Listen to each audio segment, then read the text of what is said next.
はい、こんばんは、ボスケです。今日紹介するのははい、安い双眼鏡です。これを今回買いましたので、早速開封してみたいと思います。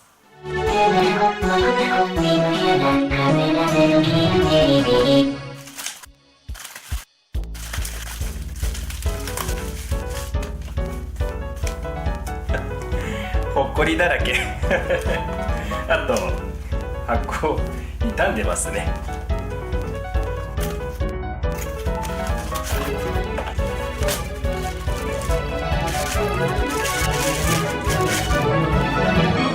はい、これが安い双眼鏡です。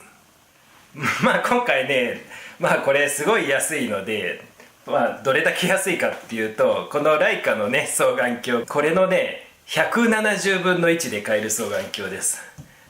だからね、今回は30点で合格点にしたいと思ってるんですけれど、早速驚かされることがありましたね。これちょっと中覗いてみてください。映りました。こんな感じです。ほらほらほら、円になってないでしょ。中で三角いものがついてますよね。あれがねおかしいんですよ。あれがついてるんですよ。もうね、稜線が見えるとかそういうレベルじゃないですよね。もう明らかにね欠けてます。プリズムはねもう最悪ですね。あんまり光軸に関してはね、ただね瞳は潰れてはいますが、潰れててもの双眼鏡とねどっこいどっこいぐらいなので、少なくとも4、5千円ぐらいの価値はあるかもしれないですね。じゃあね、次に対物レンズを見ていきたいと思います。対物レンズはこんな感じですね。箱にね FMC って書いてあります。これはねフリーマルチコーテッドの略を言いたいのだと思うんですけれど、これ見てくださいね。光バーッと見て、裏面はねコーティングが入っていますね。こっちの緑色の方で、表面はっていうとコーティング入ってませんね。ですので日本のねメーカーの感覚で言えばフリーマルチコーテッドではないです。ただのマルチコートです。あとはねこの2本のね平行線なんですけれどね、それはね結構合ってますね。像がね二重に見えるってことはないです。アイレリーフはね短いですね。ここまでねツイストアップできるんですけれど、私の裸眼で全ての視野が見渡せるのはこの高さです。ここまで伸ばすとね、とてもじゃないけど全視野見えません。ここまでですね。他のねいろいろな双眼鏡と比べてみましたがね、これ12倍 42mm、 まず倍率はこれ実際は10倍です。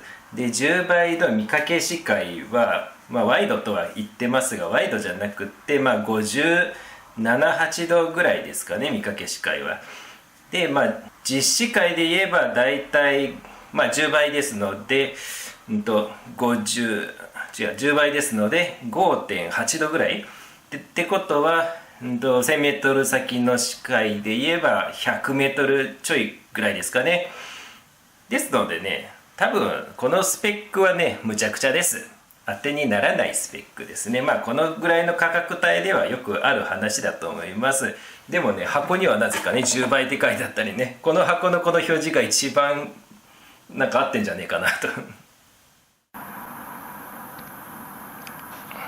はい、これがね街灯を見たところなんですけれど、ゴーストとかね、あとは打破の稜線の線 P というのがいっぱい出てますよね。これはね私が見た中の双眼鏡の中でも一番ひどい部類ですね。ここまでゴーストだとかフレアだとか打破の稜線とかが派手に出る双眼鏡もないかと思います。なんで出るかっていうのはね、先ほどのプリズムの姿を見ていただいたら理由はわかると思います。そういう双眼鏡です。ですので天体観測には明らかに向きません。はい、いかがでしたでしょうか。今回はね明らかに安い双眼鏡はこういうような性能だっていうことをお伝えしたかっただけなので、このね双眼鏡のメーカーがどこのメーカーだとかそういったことはあえて言いません。このメーカーの悪口言っても仕方ないですからね。こういったものはこういった性能っていう形です。で点数ですが、これはちょっと合格点の30点には満たない20点とさせていただきます。まあ実はねこれね私ね会社でね置いたままにしようと思って買いましたので、まあ取られてもいいような値段っていうことで買いました。ということでね、そういう目的の人はね買ってもいいかと思います。決してね見えない双眼鏡ではないと思うのですが、見える双眼鏡でもない、その表現わかるかなそういった形です。それではまたご覧ください。ありがとうございました。